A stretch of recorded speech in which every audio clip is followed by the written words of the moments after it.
जन कोरा। तो जब लागी देह में हरद के पानी, जवानी कसमस करी हो, मिलके काटल जाई खटिया पचानी, जवानी कसमस करी हो।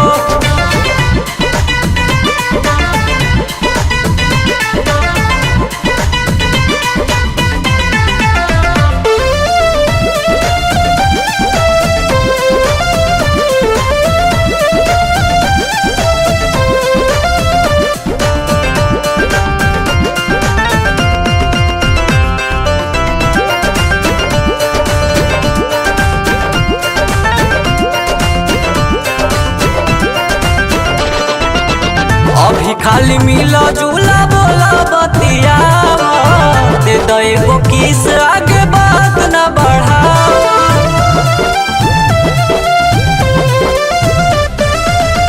अभी खाली मिला जुला बोला बतिया, दे दो एगो किस आगे बात न बढ़ावा। जब लफलफ करे लागी कटोरा, हमके इशारा कई दिहरन घोड़ा। तो घड़ी नहीं बड़ी परेशानी, जवानी कसमस करी हो, जब लागी देह में हरद के पानी, जवानी कसमस करी हो।